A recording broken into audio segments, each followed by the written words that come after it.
안녕하세요.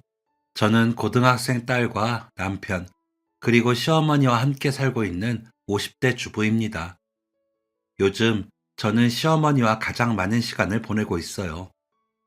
1년 전 암 진단을 받고 수술 후 치료 중인 시어머니를 제가 간호하고 있거든요.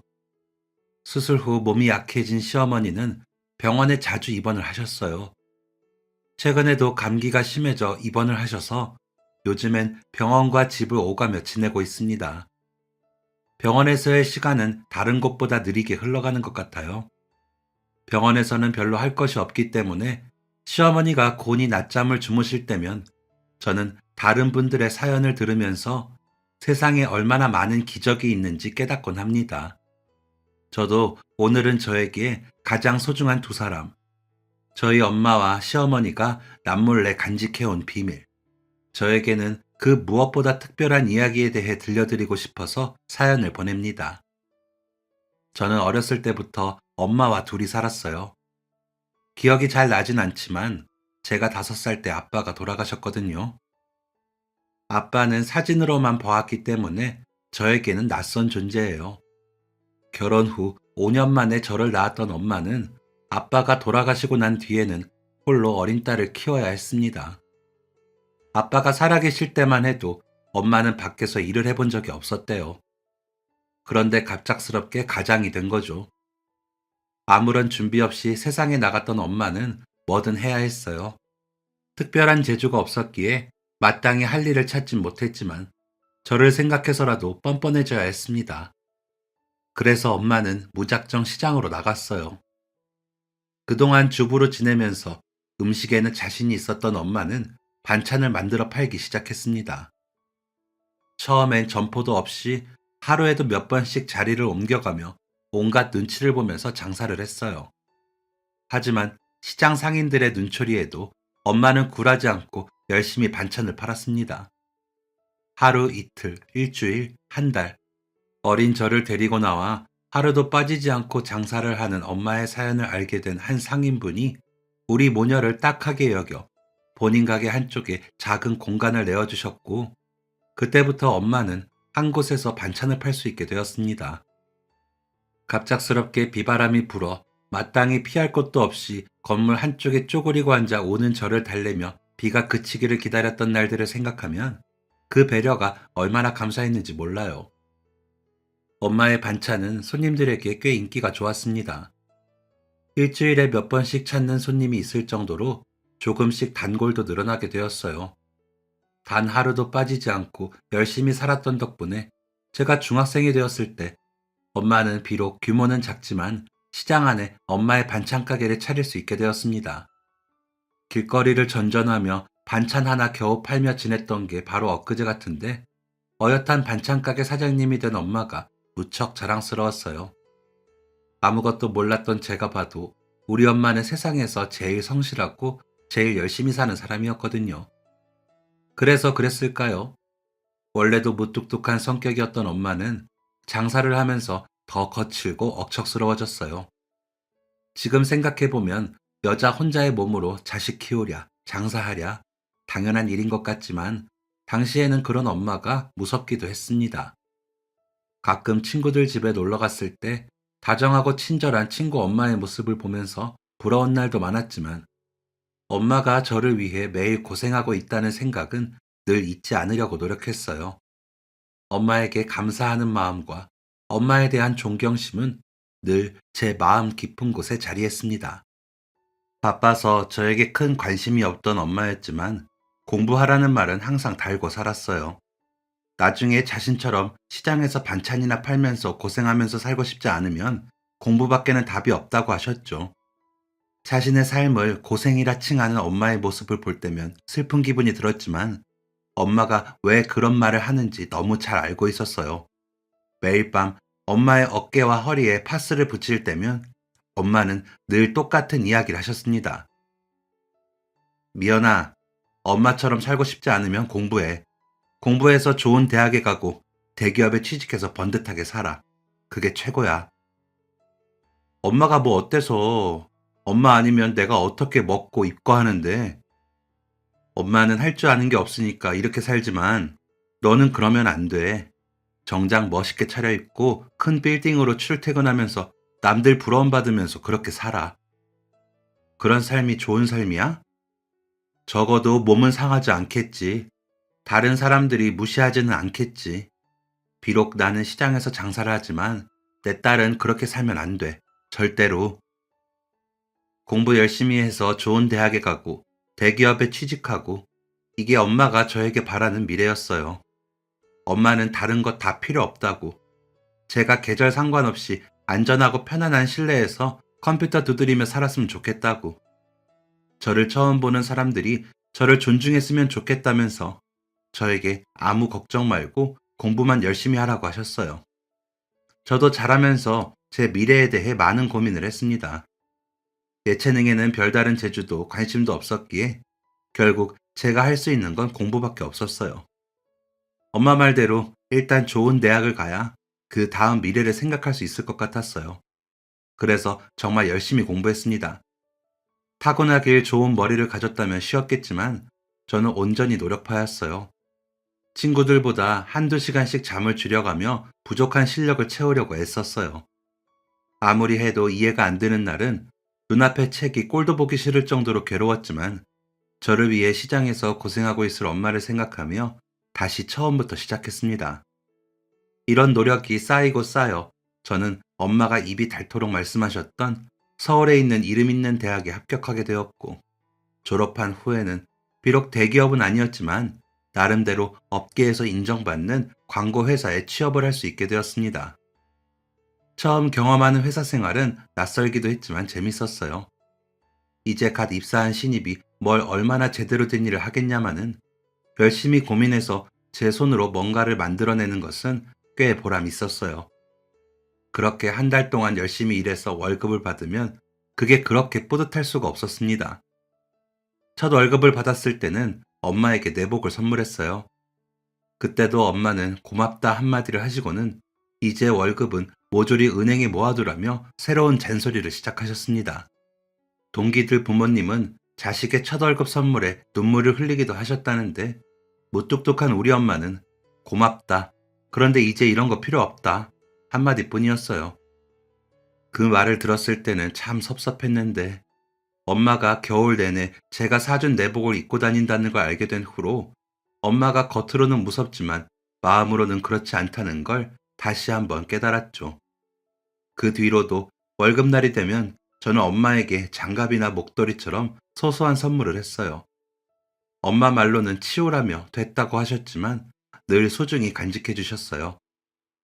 돈을 번다는 것에 재미를 느끼며 일을 하다 보니 저도 슬슬 신입티를 벗을 수 있었어요. 그리고 드디어 입사 후 처음으로 제가 주도해서 진행하는 프로젝트를 맡게 되었습니다. 한 대기업에서 진행하는 고객 이벤트였는데 그 일을 하면서 지금의 남편을 만나게 되었죠. 남편은 대기업 쪽 담당자였어요. 사실 첫인상은 딱딱하고 차가웠어요. 업무 이야기 외에는 별다른 말을 하지 않았어요. 딱 봐도 깐깐할 것 같았습니다. 괜한 것들로 트집 잡히기 싫었던 저는 밤을 새우며 회의 준비를 하고 이미 정리가 끝난 것도 확인하고 또 확인했습니다. 덕분에 저의 첫 프로젝트는 성공적으로 끝날 수 있었어요. 프로젝트가 끝나고 팀원들과 다 같이 회식을 하던 날 남편이 저에게 건배를 하자며 먼저 말을 걸었어요. 그날 둘이 나눴던 대화가 프로젝트를 하는 동안 나눴던 대화보다 더 많은 기분이 들 정도로 정말 많은 이야기를 했습니다. 집에 가는 길 남편이 저에게 다음에는 둘이 보고 싶다며 데이트 신청을 했어요. 처음에는 황당했죠. 저 사람은 분명 나를 싫어한다고 생각했거든요. 그런데 갑자기 데이트를 하니 부담스럽긴 했지만 뭔가 오늘 회식 때의 모습을 떠올리니 다시 한번 보고 싶다는 생각이 들더라고요. 그리고 그 만남 이후 남편과는 정식으로 사귀게 되었습니다. 나중에 듣게 되었지만 사실 남편은 저를 처음 봤을 때부터 제가 좋았대요. 그런데 티를 내면 일에 지장이 생길까봐 더 딱딱하게 굴었다고 하더라고요. 그 말은 맞는 것 같았어요. 제가 사귀면서 느낀 남편은 참 따뜻하고 다정하고 여유있고 사랑을 할 줄도 받을 줄도 아는 사람이었거든요. 4년을 만나는 동안 남편은 언제나 한결같은 모습이었습니다. 이런 사람이라면 평생을 함께 해도 좋겠다는 생각이 들 정도로요. 그렇게 세 번째 기념일이 되었을 때 남편이 저에게 청혼을 했어요. 내심 상상했던 일이고 그려왔던 미래였기에 진심으로 기뻤지만 한편으로는 걱정이 되기도 했어요. 누가 봐도 잘난 남편인데 집에서는 또 얼마나 대단한 아들이었겠어요. 그런 아들의 짝으로 저를 어떻게 생각하실지 그런 것들이 걱정스럽더라고요. 남편의 아버지는 대기업 임원 출신으로 지금은 개인 사업을 하신다고 하더군요. 저와는 달리 어렸을 때부터 부족함 없이 자란 부잣집 아들인 남편과 보잘것없는 반찬 가게 딸인 저, 무엇보다 아빠 없이 자란 저를 마음에 들어 하실지 걱정되고 무서웠어요. 하지만 이런 제 마음을 남편에게 티내진 않았어요. 이건 남편에게도 들키고 싶지 않은 제 자격지심이었거든요. 남편의 집에 인사를 가던 날, 조금이나마 저를 좋게 생각하셨으면 좋겠다는 마음에 가장 비싼 꽃다발과 가장 비싼 과일 바구니를 준비했어요. 처음 시어머니를 만났을 때의 충격을 잊지 못해요. 평생 집에서 가족을 위해 살림만 하셨다는 시어머니는 집에서도 고운 원피스를 입고 계셨어요. 머리도 단정하게 세팅되어 있고 피부는 또 어찌나 좋은지 반짝반짝 빛나 보였어요. 다 늘어진 티셔츠에 제가 학교 다닐 때 입던 체육복 바지를 입고 생활하는 엄마. 평생 자신을 가꾸는 것에는 단 한 푼도 쓰지 않았던 엄마가 떠오르면서 순간 얼굴이 확 달아올랐습니다. 어서 와요. 승진이한테 미연 씨 얘기 많이 들었어요. 듣던 것보다 더 곱고 사랑스럽네. 처음 뵙겠습니다. 어머님, 아버님. 초대해 주셔서 감사해요. 저 이거 빈손으로 오는 건 예의가 아닌 것 같아서 준비했는데 어머님이랑 너무 잘 어울려요. 어머 세상에 이렇게 예쁜 꽃은 처음 보네. 고마워요. 내가 꽃을 참 좋아하는데 우리 집 남자들은 사올 줄을 모르거든요. 덕분에 집이 환해지겠어. 배고프죠? 우리 밥부터 먹을까요? 제 예상과 다르게 시부모님은 저를 따뜻하게 맞이해 주셨어요. 시아버지는 말수가 많진 않으셨지만 시어머니와 남편에게 하시는 행동 자체만 봐도 얼마나 다정한 분인지 알 수가 있었어요. 시어머니가 젓가락을 떨어뜨리면 조용히 다시 젓가락을 가져다 주셨고 남편이 반찬이 멀어 힘겹게 집으면 또 조용히 반찬 접시를 옮겨주셨죠. 그런 모습을 보는데 남편의 다정함과 따뜻함은 이 집에서 이런 부모님의 사랑 안에서 만들어진 거구나 알 수 있었어요. 시어머니는 과일 하나도 그냥 내오지 않으셨어요. 예쁜 접시에 가지런히 담아서 제가 대접받는다는 느낌을 받게 해주셨어요. 나긋나긋한 목소리와 상냥한 표정이 기본인 시어머니의 모습을 보면서 엄마 생각이 많이 났습니다. 우리 엄마에게서는 단 한 번도 볼 수 없었던 모습에 낯설면서도 남편이 부러웠어요. 저도 모르게 엄마와 시어머니를 비교하다 보니 상견례가 걱정됐습니다. 우리 엄마는 절대 시어머니처럼 행동할 수 없는 사람인데 혹시나 엄마를 보고 놀라진 않으실까? 제 점수가 깎이는 건 아닐까? 그때는 참 못난 생각을 했었어요. 서로의 집에 인사를 드리고 결혼 허락을 받고 얼마 뒤 정식으로 상견례를 하게 되었습니다. 엄마는 나름대로 가지고 있는 옷 중에서 가장 멀끔한 옷을 입었지만 제 마음에는 들지 않았어요. 상견례에 맞춰 옷도 사고 가방도 좀 사자는 저에게 엄마는 뭘 그렇게 가짜로 꾸미냐며 오히려 역정을 내셨어요. 제 마음도 몰라주는 엄마가 야속했지만 엄마의 고집을 꺾을 수는 없었습니다. 상견례장에 도착하니 유난히 심장이 빠르게 뛰었어요. 직원의 안내를 받아 예약된 룸에 들어가니 남편과 시부모님이 미리 자리에 앉아 계셨어요. 시어머니는 저와 엄마를 보자마자 자리에서 일어나 엄마를 향해 반갑게 인사를 하셨습니다. 시어머니의 따스한 행동에 흠칫 놀란 엄마도 곧바로 예의를 차리며 인사를 건네셨어요. 상견례 자리는 제 생각보다 훨씬 편안하게 흘러갔습니다. 시부모님은 상견례 내내 제 칭찬을 하시면서 이런 저를 혼자 키운 엄마가 정말 존경스럽다고 말씀하셨어요. 두 분의 표정은 가식 없는 진심이었습니다. 입에 발린 말이 아니라 마음에서 우러나는 감정이었어요. 엄마도 그걸 느꼈는지 시부모님과 진솔한 대화를 나누셨어요. 우리 아이들이 둘 다 외동인데 이제 저희에게는 딸이, 사돈에게는 아들이 생겼네요. 귀하게 키워주신 딸, 저희도 아끼며 살겠습니다. 사실 제가 장사한다고 미연이한테 신경을 많이 못 써줬습니다. 그래서 부족한 부분이 많을 거예요. 그래도 혼자서 바르게 잘 자란 기특한 아이예요. 부디 딸이라고 생각하시고 잘 부탁드립니다. 저도 승진이를 사위가 아니라 세상에서 제일 귀한 아들이라고 생각하겠습니다. 우리 미연이 예쁘게 봐주셔서 정말 감사드려요. 엄마 입에서 저런 이야기가 나올 줄은 꿈에도 생각하지 못했는데 의외였어요. 저도 들어보지 못한 말이라 그런지 살짝 감동적이기까지 하더라고요. 그 뒤로 엄마 입에서 그런 이야기는 다시 들을 수 없었지만 저에겐 그 한순간이면 충분했어요. 상견례가 끝나고 우리의 결혼 준비는 순탄하게 흘러갔습니다. 시어머니는 결혼 전부터 제가 시간이 날 때마다 저를 데리고 백화점에 가셨어요. 맛있는 음식을 사주시기도 하고 예쁜 옷이나 가방을 사주시기도 했어요. 딸이 생기면 이런 걸 꼭 해보고 싶으셨다면서요. 저도 엄마랑 이런 걸 해본 적이 없어서 시어머니 덕분에 경험하는 것들이 참 좋았습니다. 엄마는 제가 시어머니에게 받은 선물들을 보며 유난이라고 하셨지만 그러고 나면 꼭 며칠 뒤에는 김치를 해서 남편을 통해 시댁에 보내셨어요. 아마 무뚝뚝한 엄마가 할 수 있는 최고의 마음 표현이 아니었나 싶네요. 남편과 저는 결혼 후 서로의 회사 중간에 있는 지역에서 신혼살림을 했습니다. 시댁과 친정 모두 차로 1시간 안에 갈 수 있는 거리라는 점도 좋았어요. 결혼 후에 시부모님은 저를 더 잘 챙겨주셨어요. 가끔 저희가 방문하면 늘 좋은 식당에서 맛있는 음식을 사주셨고, 집에 뭔가를 보내면 꼭 엄마 것까지 챙겨서 보내주셨어요. 동기들은 시댁에 시험만 나와도 넌덜머리가 난다고 하던데, 저는 오히려 시부모님을 보고 싶어 할 정도니 참 복을 많이 받았다는 생각이 들었죠. 결혼 후 제가 맡은 일들이 바빠지면서 아이 가지는 것을 미뤘을 때도 시부모님은 아이에 대한 이야기를 절대 먼저 꺼내지 않으셨어요. 결혼 당시 남편이 34, 제가 30이었는데 지금 생각하면 참 감사하죠. 그렇게 행복한 신혼생활을 보내고 결혼 4년 차에 접어들었을 때 저는 예쁜 딸을 낳았습니다.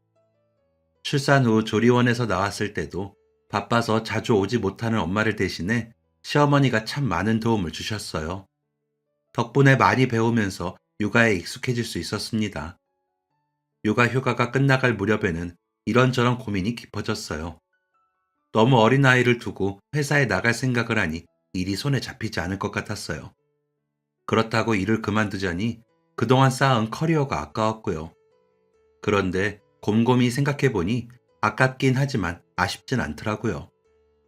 회사를 다니는 동안 정말 열심히 일했고 할 수 있는 것 이상을 해내면서 인정도 받았고요.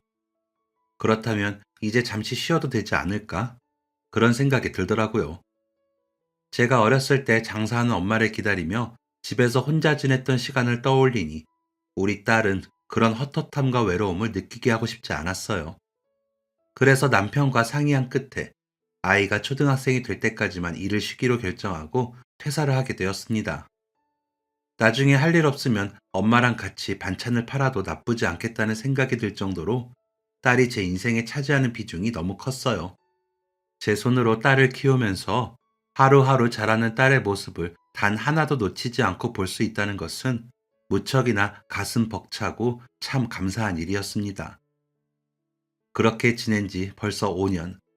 그날도 똑같이 어린이집에 다녀온 딸과 한바탕 놀아주고 저녁을 먹이고 재우고 소파에 기대 한숨 돌리고 있었어요. 남편이 평소보다 일찍 퇴근을 했길래 오랜만에 배달 음식을 시켜 맥주 한 잔을 하기로 했죠. 제가 좋아하는 아구찜에 건배를 하며 이 시간을 즐기고 있는데 남편이 의외의 이야기를 꺼냈어요. 우리 해외 지사 있잖아. 거기서 중요한 프로젝트를 곧 시작하는데 내가 책임자로 가게 될 것 같아. 거의 확정이더라고. 가족이랑 같이 갈 수 있으니까 당신이랑 이나한테도 좋은 경험이 될 것 같고. 갑자기? 그런 얘기 없었잖아. 프로젝트 자체가 급하게 결정되면서 나도 오늘 얘기 들은 거야. 기간은 길어야 5년 정도고. 그래, 뭐, 영영 사는 거 아니니까 괜찮을 것 같은데, 부모님들 연세가 있으니까 그게 좀 걱정이지. 해외 주재원으로 가게 됐다는 남편의 말을 들었을 때 처음엔 좋았지만 우리가 떠나고 남아있을 양가 어른들을 생각하니 걱정이 되기도 했어요. 물론 엄마와 시부모님 모두 정정하시고 본인들 생활 잘 하시니까 문제될 건 없지만 마음 한쪽이 괜히 신경이 쓰이더라고요. 혹시나 하는 마음에 엄마와 시부모님에게 이 일을 말씀드렸더니 대체 뭐가 문제냐며 본인들이 우리보다 더 건강하니 아무 걱정 말고 5년 동안 좋은 경험 많이 하고 오라고 하시더라고요. 맞아요. 사실 부모님 말씀대로 이렇게까지 걱정할 일도 아니었죠. 저희는 전셋집을 정리하고 대부분의 가전이나 가구를 처분했어요. 남은 짐은 시부모님 댁에 맡겨두고 한국을 떠나 해외에서 생활하게 되었습니다. 해외에서의 삶은 제 예상보다 재미있고 만족스러웠어요. 남편이 출근하고 아이가 학교에 가면 저는 어학원에 가서 영어 공부를 했습니다. 오랜만에 뭔가를 배운다는 것은 무척 즐거운 일이었어요. 여기서 지내는 동안 영어를 완벽하게 마스터하면 혹시라도 나중에 한국에서 취직할 때 도움이 되지 않을까 싶어 더 열심히 배우게 되었어요. 현지인 가족들과 교류하면서 이 나라의 문화를 배우는 것도 신기하고 재미있는 경험이었어요. 5년이라는 시간은 생각보다 짧았어요. 여기 오기 전부터 5년 동안은 한국에 가지 말고 여기서만 생활하자고 약속을 한 탓에 부모님들과는 늘 통화와 편지로만 안부를 주고받았습니다. 멀리 떠난 자식들 걱정에 엄마는 매번 때마다 김치와 각종 부식거리를 가득 채워 보내주셨고, 시어머니는 훌쩍 자랐을 손녀를 위해 철마다 예쁜 옷을 사서 보내주셨어요. 비록 멀리 떨어져 있지만 이렇게나마 서로에 대한 그리움을 채워갔어요. 그렇게 지내기를 3년, 이제 이곳 생활도 정말 많이 익숙해져 있었어요. 남편의 프로젝트는 별탈 없이 잘 진행 중이었고, 딸도 학교에서 사귄 친구들과 매일매일 신나는 날을 보내고 있었고, 저도 한국에 있을 때보다 저에게 집중하며 만족스러운 생활을 하고 있었어요. 그런데 한국에서 전화가 걸려왔습니다. 보통 시차를 생각해서 서로 연락하는 시간이 정해져 있었던 터라 이상했죠. 어머니, 이 시간에 무슨 일이세요? 미연아, 너의 아버지가, 어머니는 울음을 참으며 겨우 말씀을 이어가셨습니다. 어머니의 입에서는 상상도 할 수 없었던 말이 나왔어요. 시아버지가 돌아가셨다고요. 믿을 수가 없었습니다. 순간 손에서 힘이 빠져 전화기를 떨어뜨릴 뻔했어요. 시아버지가 돌아가셨다니요. 분명 며칠 전에도 안부를 주고받았는데 시아버지의 목소리에도 변함이 없었고요. 그런데 갑자기 돌아가셨다니 시어머니는 더 이상 대화를 하기 어려울 정도였고, 저는 급히 남편을 깨워 이 사실을 전하고 당장 비행기표를 검색했어요. 다행히 아침에 바로 출발하는 비행기를 탈 수 있어서 공항으로 달려가 비행 시간이 되기만을 기다렸습니다. 그 사이 엄마에게 전화를 걸어 이 이야기를 전했어요. 엄마는 한동안 할 말을 잃으시더니 알겠다고 조심히 오라는 말씀하셨습니다. 남편은 친척들의 전화를 받으며 울지도 슬퍼하지도 못한 상태로 비행 시간을 기다렸어요. 비행기를 타고 오는 내내 남편은 아무 말도 하지 않았습니다. 저는 미세하게 떨리는 남편의 손을 잡아주며 긴 시간을 버텼어요. 인천공항에 도착하자마자 택시를 타고 곧바로 장례식장으로 향했습니다. 빈소에 도착하니 엄마가 시어머니 옆에서 시어머니를 챙기고 있었어요. 우리를 보고 시어머니는 왈칵 눈물을 쏟아내셨습니다. 시아버지가 돌아가신 건 시어머니에게는 말로 표현할 수 없을 정도로 충격적인 일이었어요. 산책을 하겠다며 나간 시아버지가 심장에 이상이 생겨 갑자기 쓰러지셨는데 결국 허망하게 세상을 떠나셨으니, 아무것도 모르고 집에서 저녁 준비하시던 어머니에게는 그야말로 날벼락이었죠. 저와 남편이 오기 전까지 혼자서 이 슬픔을 감당하고 있었을 시어머니를 생각하니 너무 괴로웠습니다. 부랴부랴 한국으로 온 덕분에 시아버지의 발인까지 무사히 지킬 수 있었지만 다시 생각해도 아찔했어요. 만약 비행기 표가 없었다면, 시아버지 마지막 가시는 길을 지키지 못했다면.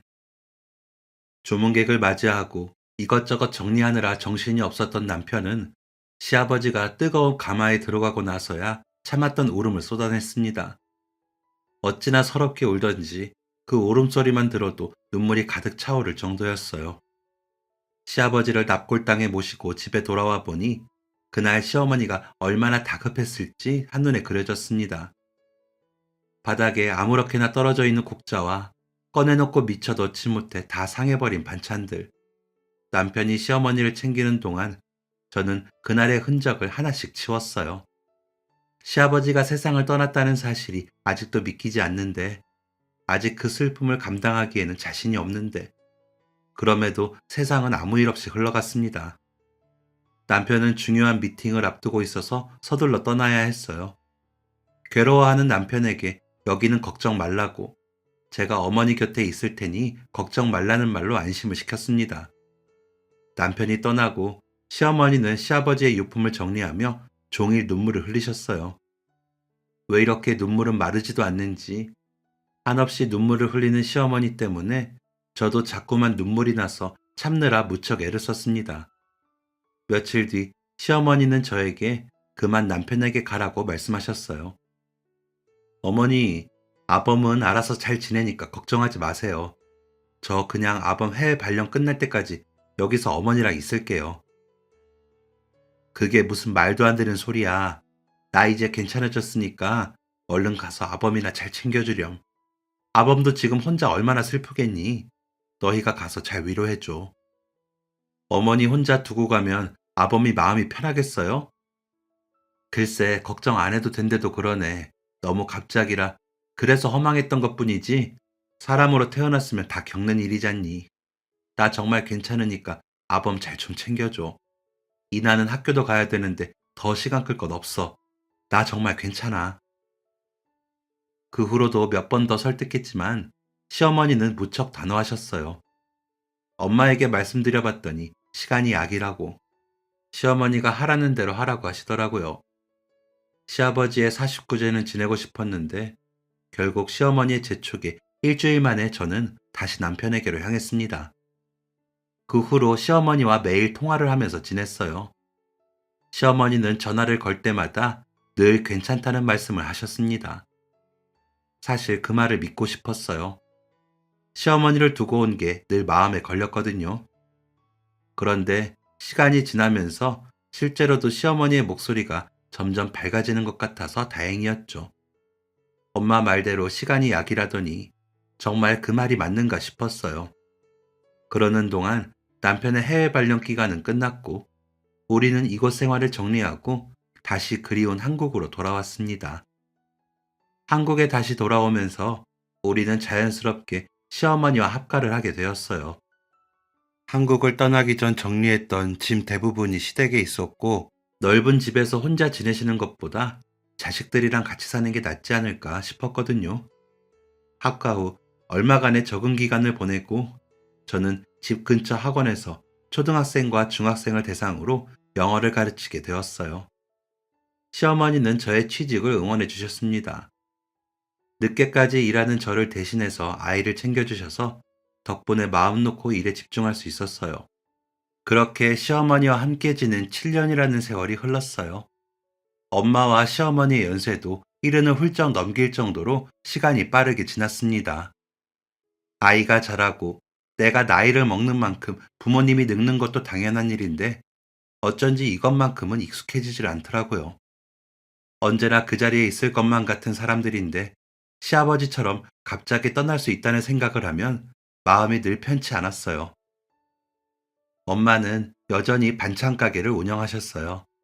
단 하루도 문을 닫지 않는다는 본인의 철칙을 여전히 잘 지키면서요. 매일 규칙적으로 생활하다 보니 건강하신가 싶어 한편으로는 다행이었습니다. 엄마와 시어머니 두 분 모두 건강하게, 그리고 최대한 오래오래 사신다면 더 바랄 게 없었어요. 우리 가족 건강하게 잘 사는 것, 제가 바라는 것은 이것 하나밖에 없었는데 이 작은 일상의 행복도 다시 한번 무너지게 되었습니다. 시어머니가 건강검진에서 암 진단을 받게 되었거든요. 처음엔 너무 막막했어요. 70 중반을 넘긴 시어머니가 수술과 항암을 견딜 수 있을지 너무 걱정이 됐거든요. 연세가 많은 분들은 수술을 못 받는 경우도 있다고 해서 긴장했는데 다행히 시어머니는 무리 없이 수술을 받을 수 있었어요. 그동안 큰 병 없이 건강하게 지내셨던 덕분이겠죠. 온 가족의 걱정 속에서 다행히 수술은 잘 끝났고, 이후 이어진 치료도 시어머니는 잘 견디셨어요. 그런데 아무래도 연세가 연세이니만큼 수술 후 부쩍 힘들어 하시는 날들이 많았어요. 예전에는 쉽게 하셨던 일들도 무척 버거워하셨죠. 그런 시어머니의 모습을 보면서 저는 결국 학원을 그만두고 시어머니를 전담 간호하기로 결정했습니다. 나 괜찮다니까 뭘 일까지 그만두고 그러니. 필요하면 간병인 쓰면 되는 일이고. 네가 얼마나 일하는 걸 좋아하는데. 에이, 어머니, 저 안 그래도 그만두려고 했었어요. 몇 년 일했더니 쉬고 싶은 거 있죠? 아범 돈 잘 버는데 놀아도 되잖아요. 일하는 것보다 어머니랑 같이 있는 게 더 좋아요. 얘도 참, 내가 죄송스러워서 사돈 얼굴을 어떻게 보니. 엄마요? 엄마는 제가 뭘 하든 그러려니 하세요. 저희 엄마 성격 아시잖아요. 시어머니는 저에게 미안해 하시면서도 고마워하셨어요. 시어머니가 치료 때마다 힘들어 하시는 걸 보면 일을 그만두길 잘했다는 생각이 들더라고요. 옆에서 지켜보지 않았더라면 몰랐을 것들이 너무 많았거든요. 치료를 받으면서 시어머니의 몸 상태는 좋아졌다 나빠졌다를 반복했어요. 감기만 걸려도 병원에 입원을 해야 할 정도였죠. 늘 조심한다고 조심했는데 이번에는 더 심한 감기에 걸려 평소보다 병원에 오래 입원을 하게 되었습니다. 그 무렵 친정 엄마의 팔순도 앞두고 있었기 때문에 마음이 많이 복잡했어요. 엄마가 건강하게 팔순을 맞이한 것은 그 무엇보다 감사하고 기쁜 일이었지만 병원에 누워있는 시어머니의 모습을 보면 마냥 좋아할 수만은 없었어요. 시어머니의 병문안을 몇 번 왔던 엄마는 팔순을 하지 않겠다고 하셨지만 남편이 그건 아니라고 나서준 덕분에 주변의 친한 시장 상인분들을 모시고 식당을 빌려 식사 대접을 하는 것으로 이야기를 나눴습니다. 그런데 엄마의 팔순을 이틀 앞두고 엄마 팔순에 본인도 참석하시겠다는 말씀을 하셨어요. 다른 날도 아니고 본인이 꼭 가서 축하를 해야 한다고요. 엄마, 아직 퇴원도 못했는데 괜히 사람 많은 데 가서 또 아프면 어떡해요. 엄마 마음은 장모님한테 잘 전달할 테니까 그냥 병원에서 쉬어요. 네? 맞아요, 어머니. 저도 가서 인사만 하고 금방 올 거예요. 얘들은 어머니 생신에 무슨 인사만 하고 오니? 손님도 맞이하고 딸 노릇, 아들 노릇 다 하고 와야지. 다른 날도 아니고 내가 꼭 가서 축하해드리고 싶어서 그래. 안 그래도 요 며칠 컨디션도 좋고 아픈 것도 거의 없어. 나 요즘 밥도 잘 먹잖니. 걱정스러운 마음에 말려봤지만 시어머니의 고집에 결국 저와 남편 모두 두 손을 들어야 했어요. 시어머니의 상태를 꼼꼼하게 확인한 의사 선생님이 외출을 해도 될 정도라고 허락을 해주셔서 제가 먼저 식당에 가 있으면 남편이 시어머니를 모시고 오기로 했습니다. 엄마의 팔순 당일, 시간 맞춰 하나둘 모여든 손님들을 맞이하느라 정신이 없었어요. 오랜만에 한복을 곱게 차려입은 엄마도 기분이 꽤 좋아 보였습니다. 손님들이 어느 정도 모이고 준비한 케이크를 꺼내 축하 노래를 부르려는데 남편이 시어머니를 휠체어에 태우고 등장했습니다. 평생 멋쟁이로 살았던 우리 시어머니는 오늘도 본인이 가장 아끼는 옷을 입고 오셨어요. 시어머니를 본 엄마는 깜짝 놀라 시어머니를 향해 곧장 달려가셨어요. 여기까지 어떻게 왔냐며 시어머니를 바라보는 엄마의 눈가에 눈물이 그렁그렁했습니다. 시어머니를 반기는 건 엄마만이 아니었어요. 주변에 있던 상인분들이 정아 씨 왔냐며 시어머니의 이름을 부르며 반기고 있었어요. 대체 이게 무슨 일인지 감도 오지 않았습니다. 시어머니는 주변 상인분들에게 반갑게 인사를 건네고는 엄마에게 무언가를 건넸습니다. 비단 보자기에 곱게 포장한 축의금이었어요. 이렇게 와준 것만으로도 고마운데 뭘 이런 걸 또 가져왔어요? 병원에 입원했다면서 어떻게 온 거예요? 이제 괜찮아요? 아직 입원 중인데 여기 오려고 열심히 체력 키웠어요. 약속 못 지킨 대신 직접 축하하고 싶어서 왔죠. 두 발로 직접 걸어오고 싶었는데 의사 선생님이 이걸 꼭 타야 나갈 수 있다고 해서 이해 좀 해주세요, 사돈. 서로 손을 맞잡고 제가 알 수 없는 이야기를 나누는 엄마와 시어머니의 모습에 당황스러웠어요. 남편을 바라보니 남편도 무슨 일인지 모르겠다는 듯 어깨만 으쓱거릴 뿐이었습니다. 저 어머니, 약속이라니요? 두 분 뭐 약속하셨어요? 제 말에 시어머니는 삥긋 웃으며 저와 남편이 몰랐던 지난 세월에 대한 이야기를 꺼내주셨어요. 언젠가 말할 날이 있겠지 했는데 오늘이 그날인 것 같다면서요. 10년 전에 너희 아버지 돌아가셨을 때 내가 울면서 겨우 너희한테 전화를 하고 장례식장에 도착해서 상복 받아들고 멍하니 있는데 사돈이 오셨어. 친척들보다도 빨리 오셨지. 시장에서 바로 오셨는지 앞치마 차림으로 말이야. 그리고 너희가 장례식장에 도착할 때까지 내 곁을 지켜주셨단다. 옆에서 쓰러지지 않게 기대주시고 밥도 챙겨주시고 눈물도 닦아주시고 내 옆에서 밤을 꼬박 보내셨지. 시어머니의 말에 장례식장에서 시어머니 곁에 있던 엄마의 모습이 떠올랐어요. 당시에는 경황이 없어서 깊게 생각하지 못했는데 시어머니 말씀대로라면 엄마는 장사도 하지 않고 시어머니 곁을 지킨 거였어요. 손님과의 약속이라며 단 하루도 가게 문을 닫은 적이 없었던 엄마였는데 제 졸업식 날도 결혼식 날도 식이 끝난 후 곧장 가게 문을 열 정도로 칼같던 엄마가 가게 문도 닫고 장례식장을 지켰다는 이야기는 무척 의외였습니다. 하지만 그 뒤에 이어진 시어머니의 이야기가 더 놀라웠어요. 승진이 다시 외국으로 떠나고 내 손으로 떠밀듯이 미연이랑 이날을 보냈는데 보내고 나니까 세상에 혼자 남겨진 것 같고 참 우울했어. 그때 사돈이 매일 저녁마다 우리 집에 오셨어. 내가 입맛 없어 하니까 매일 고기 반찬이며 물김치며 종류마다 반찬을 만들어서 직접 밥을 차려주셨지. 너희 아버지 49제 때도 사돈이랑 같이 납골당에 가서 얼마나 울었는지 몰라. 그날 사돈한테 여쭤봤어. 대체 왜 그렇게 나한테 잘해주시냐? 왜 나를 신경 쓰시느냐? 그랬더니 다른 특별한 이유는 없으시대. 그저 내가 미연이 너를 딸처럼 소중하게 아껴줘서 귀한 보석 마냥 들여다보고 예뻐해줘서 그래서 그러신 거래. 맨날 돈 번다는 핑계로 엄마 노릇 제대로 해준 적 없는데 내가 너에게 해주는 것들이 너무 고마워서 딸처럼 대해주겠다는 말을 지켜줘서 그렇다고 하시더라. 세상에서 가장 소중한 딸이 좋아하는 사람이고 딸을 본인 다음으로 좋아해주는 사람인데 당연한 거 아니냐면서. 시어머니의 말에 엄마를 바라보니 엄마는 옆에서 조용히 눈물을 흘리고 있었습니다. 엄마가 그런 행동을 했다는 것도 놀라웠지만 그 이유를 듣고 나니 마음이 아려왔습니다. 엄마는 저에 대한 사랑의 표현 방식이 남들과 달랐을 뿐 저를 사랑하는 마음은 세상 그 누구보다 넘치는 사람이었어요. 우리가 외국에서 지내는 동안 시어머니 곁에는 엄마가 있었고 엄마는 저에 대한 사랑을 시어머니에게 아낌없이 베풀었던 거였죠. 시어머니는 평생을 의지했던 시아버지가 갑자기 떠나고 깊은 우울증에 시달리셨대요.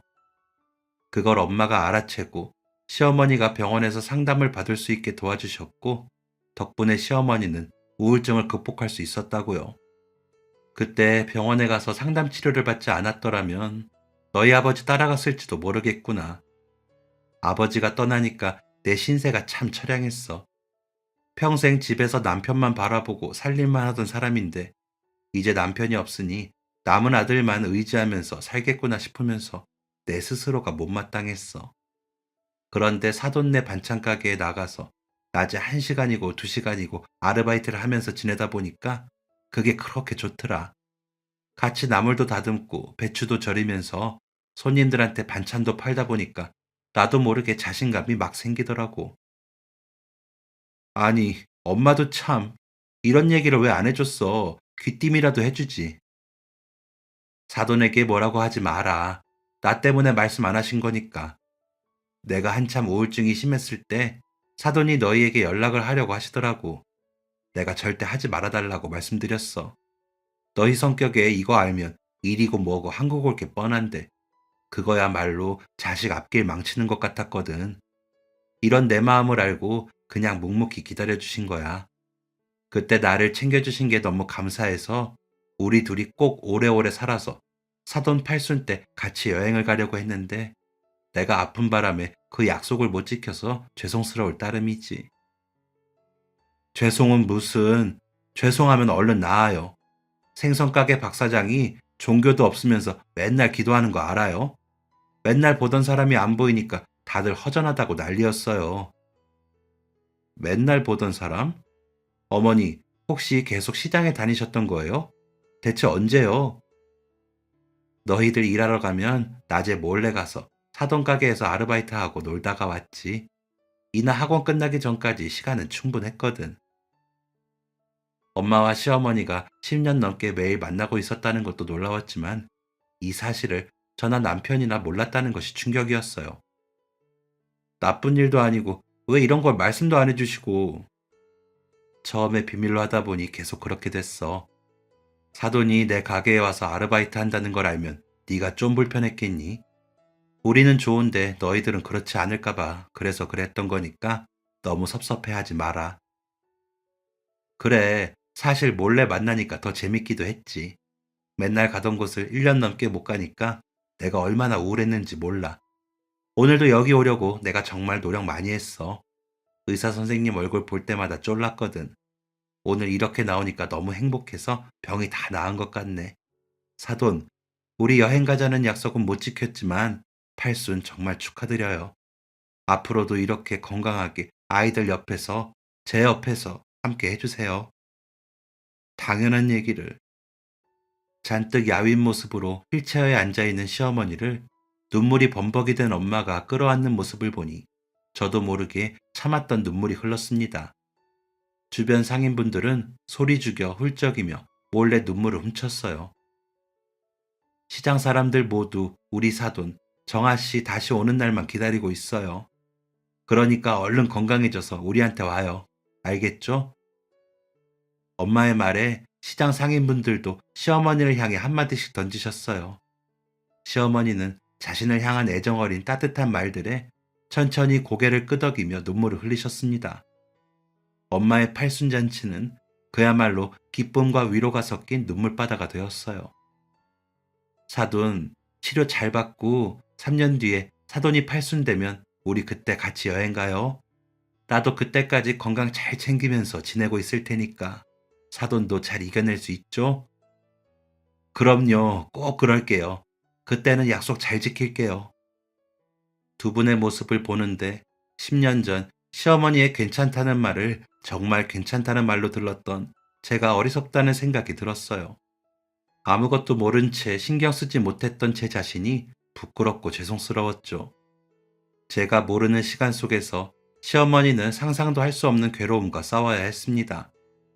그 곁에는 세상에서 가장 무뚝뚝한 사람이라고 생각했던 우리 엄마가 있었고요. 살아온 환경도 성향도 완전히 다른 엄마와 시어머니가 그 긴 시간 서로 의지하며 지냈을 생각을 하니 마음이 한없이 따뜻해지는 게 느껴졌습니다. 저는 조심스럽게 두 사람을 안았어요. 엄마와 시어머니는 제 등을 양쪽에서 쓰다듬어 주셨죠. 아이처럼 우는 저를 어루만지는 엄마와 시어머니의 손길은 그 어떤 난로보다 따뜻하게 느껴졌습니다. 두 분 정말 감사해요. 제가 아직 모자라지만 앞으로 살면서 더 잘할게요. 그러니까 제 곁에서 오래오래 함께 해주세요. 우리 이나 결혼하는 것도 보고 자식 낳는 것도 보고 좋은 추억 많이 만들면서 행복하게 지내요. 사랑해요, 엄마. 사랑해요, 어머니. 눈물과 기쁨의 팔순잔치가 끝나고 시어머니는 다시 병원으로 돌아갔습니다. 그때의 일들이 시어머니에게 정말 좋은 자극이었는지 시어머니는 눈에 띄게 기력을 회복했어요.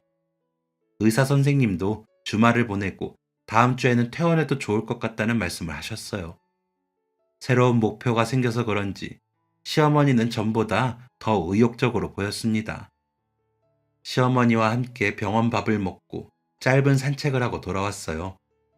시어머니는 노곤하시다며 눈이 감기는가 싶더니 곤히 낮잠에 빠져들었습니다. 시어머니에게 다시 이불을 잘 덮어드리고 책을 읽으려는데 조용히 병실 문이 열렸어요. 인기척에 문 쪽을 바라보니 양손에 뭔가를 가득 챙긴 엄마가 모습을 드러냈습니다. 엄마, 어제도 오고 또 왔어? 가게는 맨날 여는 가게 좀 일찍 닫는다고 무너지니?